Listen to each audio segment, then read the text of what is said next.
Hey guys, it's Bridget here from Bridget's Healthy Kitchen. Wishing you a wonderful day wherever you are. I hope you're well. I hope you are safe. If you are currently in Australia, I hope you are not too hot. We have a heat wave descending on the country, or it's already descended on the country. So stay hydrated if you're in Australia. I hear it's pretty warm in New Zealand too, but wherever you are in the world, remember the importance of staying hydrated. Drink your water.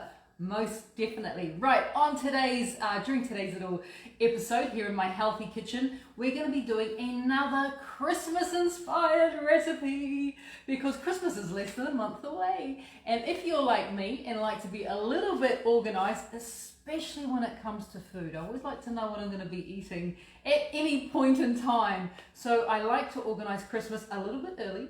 I like to know where I'm going, what I'm doing, what I'm thinking of having, and this particular recipe we're doing today comes straight from my Healthy Christmas ebook, which is available on our store, Bridget's.shop. You can go there and you can get your copy of my ebook. This particular recipe, chocolate chestnut. Let's start again. Chocolate chestnut pots is wonderful. It is so delicious and so incredibly easy to make. And of course, like always, it is gluten-free, it is sugar-free, it is grain-free, and it is dairy-free as well. So I'm looking forward to showing you guys this amazing recipe because it's so great for us. And it literally is like eating silk. If you can imagine eating silk, chocolate silk, this is what it is. But before I do that, I have something to announce. Eat Your Way Slim and Healthy, which was my 5th cookbook, released in August this year. It is the revamped version of my original Bridget's Healthy Kitchen. This was just awarded. I just found out that this was awarded a World Gourmand Cookbook Award as one of the best cookbooks in the world for 2020, which is super exciting to get another Gourmand Cookbook Award. It's like the Oscars. Literally, it's like winning an Oscar. And now I go on to represent Australia at the World Awards in Paris in 2021. Whether I'll be there in person remains to be seen, but this book is going up against all the other best in the world to see if it is named as one of the best cookbooks of 2020, which is super exciting. So what we're going to be doing all next week here in Bridget's Healthy Kitchen, I thought it would be really nice if we do a gift away. Every time I do a cooking class, I'm going to be gifting away one of these cookbooks. And what that means is that if you join me all next week on the cooking classes, we will pick one winner every single time I do a live video. We'll pick one winner and you will get to nominate someone who you would like us to gift wrap this, Christmas wrap this, and send it off to them. That's called a gift away as opposed to a giveaway. You nominate one person to get the joy of cooking, the gift of healthy cooking sent to them this Christmas. So we'll be doing that all next week. Keep your eye out for those cooking classes. There's 3 in total, so you've got 3 opportunities to gift away one of these amazing books. And of course, whoever you nominate, I will personally dedicate that book to them as well and leave them a lovely little Christmas message of inspiration and hope and healthy cooking. So join me next week. But before then, let's get into the Christmas cooking. As I said, it is a fabulous one. It is really simple too. Does not take long. So let's go. Come on down to my bench. You will notice there is not a lot of ingredients, which is really fabulous. This recipe is really, really quick and easy to make. So the first thing I'm going to be doing is I'm going to be heating up the cream and the milk. And of course, when I talk about cream and milk, I'm talking about coconut cream. I'm using this organic coconut cream. It's full fat coconut cream. And into your little pot, you want to add 130 mils, which is about 4.3 fluid ounces of our coconut cream, full fat coconut cream. We need to have full fat in here to make this. It's like a silky chocolate mousse, the silkiest mousse you've ever tasted in your life. It's so wonderful. So that's the first one, coconut cream. We are also going to be adding coconut milk as well, just to break it down a little bit. And once again, 130 mils or 4.3 fluid ounces of our coconut milk goes in there. And you know me, I like to use really good quality coconut milk. This is one of my favorites, the Cara. But of course, this organic coconut cream is wonderful too. So In total, we've got our 2 types, milk and creams in our little pot. I'm just going to put it over here. Oh, I better move the books. We don't want to get any splatter on the books. Over there. I'm just going to put it on and turn it on to a medium heat and just let it come to the simmer. So we don't have to watch that, it's just milk coming to the simmer because we can focus on the next part of this recipe. So I'm using a dark sugar-free, dairy-free, gluten-free chocolate, and I'm going to be measuring it straight into my little food processor. Told you guys this is an easy one. Give it a bit of a shake, and we want 200 grams. By the way, this recipe, you can get, depending on how big your portions, you can easily get 6 to 8 portions with this recipe. So you make quite a lot. It goes a long way. And because it's so rich and decadent, you don't have to have massive portions, which is what I love about it as well. So chocolate goes into there. And then what you want to do, just checking the milk and cream behind me, is you want to give it a bit of a blend and break it down into smaller portions.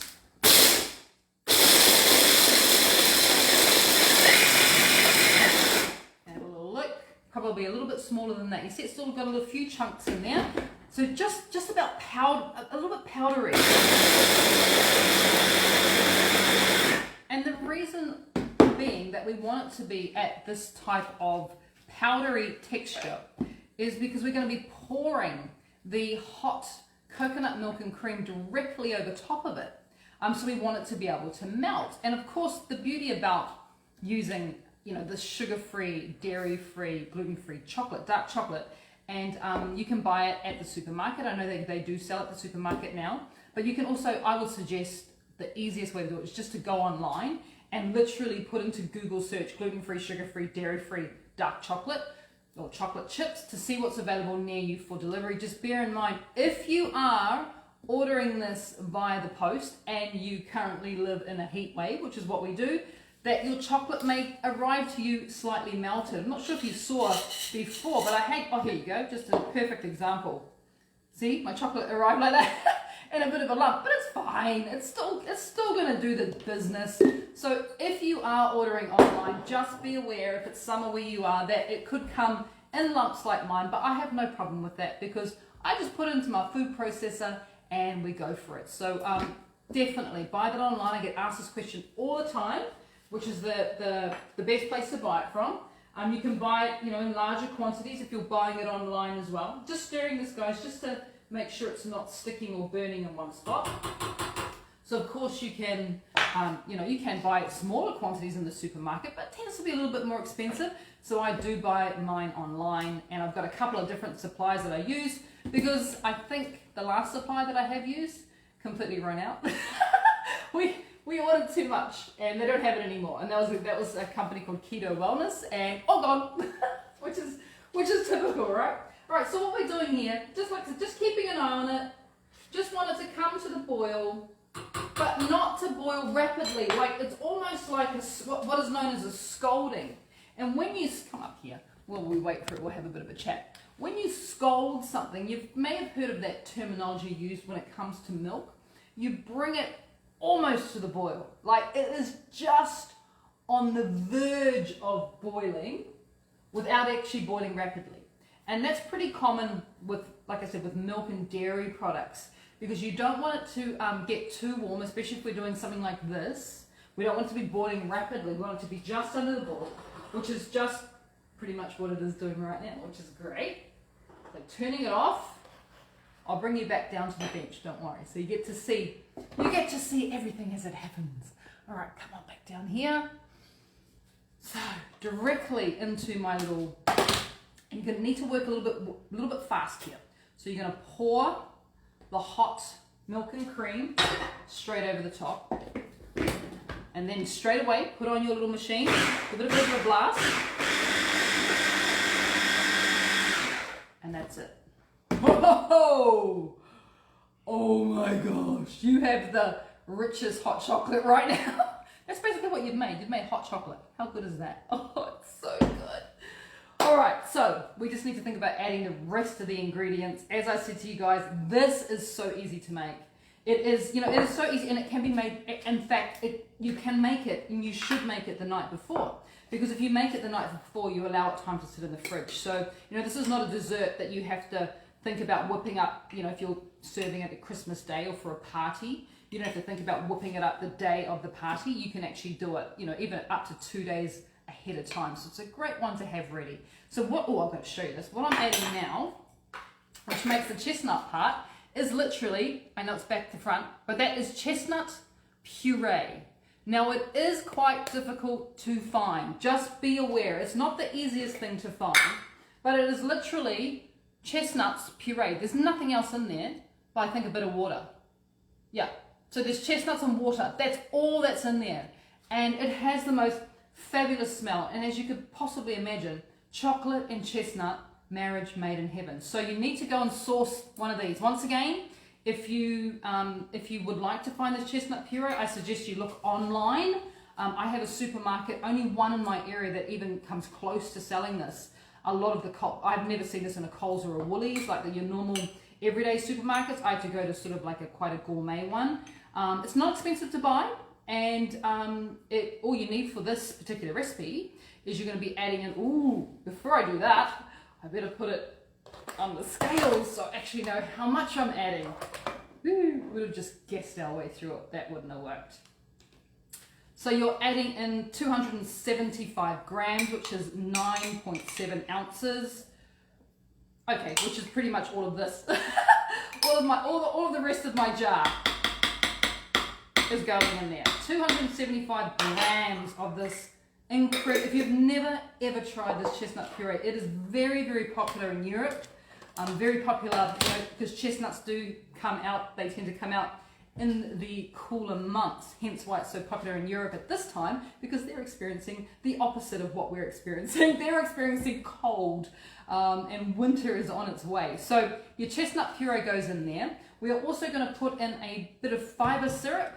And by the way, fiber syrup is available in store. If you would like to get yourself some, I suggest you do now, because chances are it will sell out as it normally does. So if you haven't already got your bottles of fiber syrup for Christmas and the New Year's, I would suggest you do it now. You don't want to miss out, because we can't predict how fast this stuff sells. It's pretty incredible.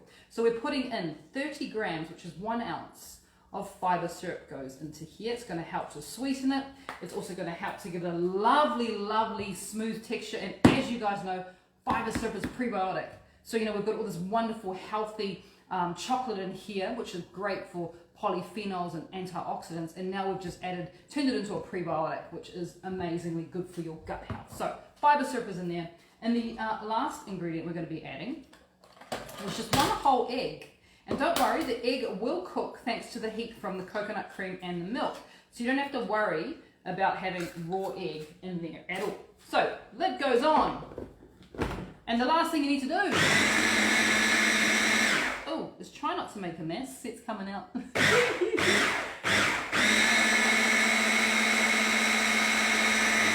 You're aiming for smoothness here. Oh gosh, it's smooth. I want to lick them. I'm not going to. For everyone else who's on the boost camp with me, you know why I'm not going to. Normally I would. I'd lick that because that just looks like heaven. And so does this. This is creamy and unbelievable. Oh gosh, now it's on my fingers. What am I going to do? The temptation to lick my fingers is ridiculous, but I'm holding strong. I want to show everyone that I can do it. Despite being surrounded by this, which it's like drinkable chocolate chestnut liquid. It is amazing. So all we need to do now, apart from not lick our fingers because we're on the boost camp, all we need to do now is think about putting it into something, while setting it in something. So you could use, I've got these really cute little glasses, little half glasses, like stemless wine glasses, but just really small. They would work really well. I wonder if I've got a jug somewhere that I could make this job so much easier. Excuse me for a second. I need to grab a jug. Where is my jugs? No jugs there. Have you seen my jugs, Mahei? Ha ha. Here we go. Found one. Alright, we need a jug. Definitely transfer this into a jug, otherwise you want to get a really smooth flow into the cup, especially if you're using glass. So if you're using glass and you want to get a really smooth finish, aim for the middle of the glass as opposed to the edges. Aim for the middle. And as I was saying, depending on how big your portions are, you can get 6 to 8 portions out of this. Oh gosh, it looks good already. I've got to, oh my goodness, we've got a few lumps. No one's going to notice. We want to, ideally, see if you can get the levels the same as well. So using glass is definitely, obviously, one form of setting, especially if you've got fancy glasses. I mean, these aren't that fancy. They're just sort of kind of, half stemless wine glasses, but you can get pretty fancy with it if you wanted to. And even with, 4 here, a decent sized portion, I've still got stuff left in there. So what you would do at this point in time is they do need to set in the oven. Not the oven, definitely not the oven. They need to set in the fridge for a couple of hours. You're sort of ideally 3 to 4 hours, 2 hours at a minimum. But as I was saying, you can do this the night before or 2 days before, and they hold really well. Just make sure that you put cling film over them so you don't get fridgy smells transferring into the chocolate chestnut pot. Just put your cling film over the top and allow that to set till it's quite firm. It'll still be silky. This is the beauty of this dish, that even though it's going to firm up in the fridge, it's still going to be incredibly silky. So that goes into the fridge now for 3 to 4 hours to set. And I'll show you some out of the fridge that I made earlier. And I even have different types of vessels that you could consider setting your chestnut into. So as you can see, look at that. See, that's firm now, but still silky. So that was just a tiny little cute glass. You could probably get 10 of these out of that one recipe if you were making them that small. Of course, we have a lovely stemmed little glass there, very fancy, very retro. I found this at the Salvos. I love it. You could also consider something along those lines, which is really, really cute as well. Just a little mini, melamine coffee cup is cute. And of course, another favorite is the classic ice cream sundae, but with that chocolate mousse in it.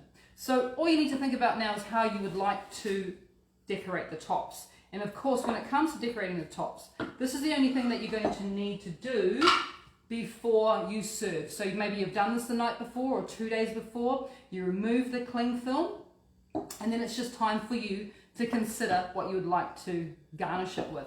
And of course, like always, there are wonderful options.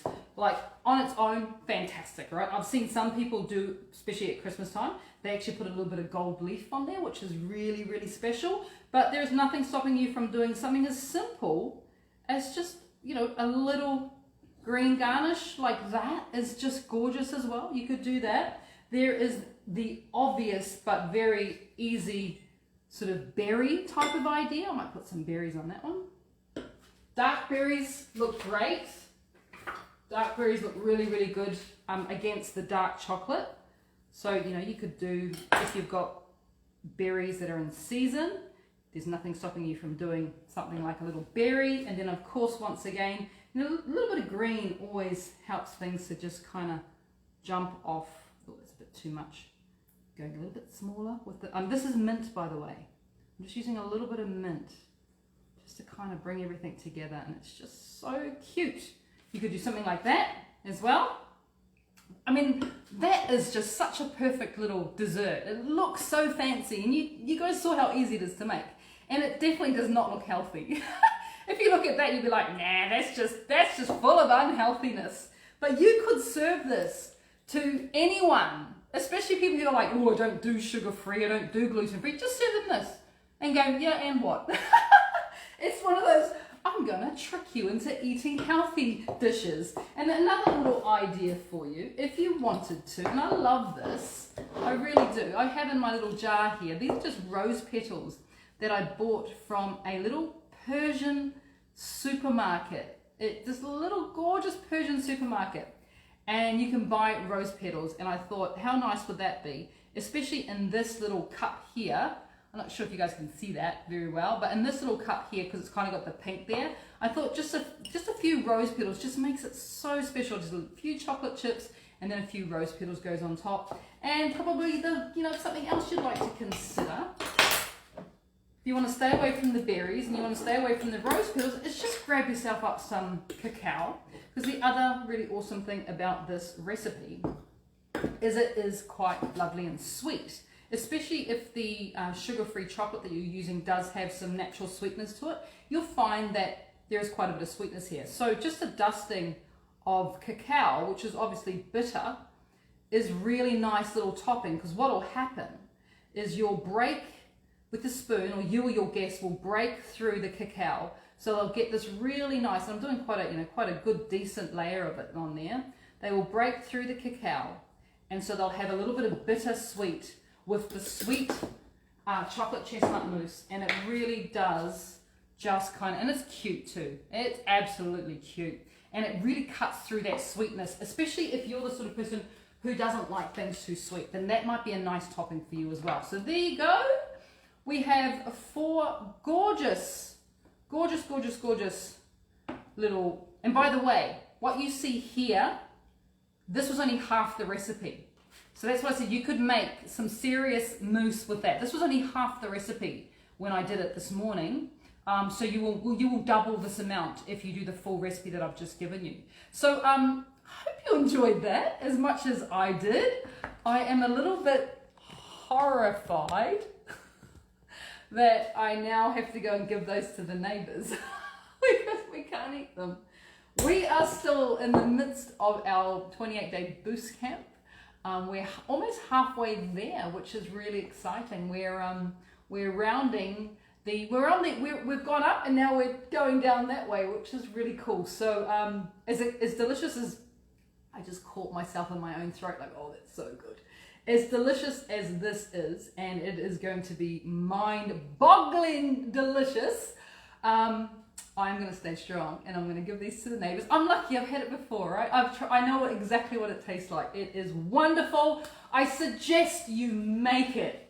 It is, look, easy and just it's one of those recipes, as I like to say, that you get a lot of bang for very little effort.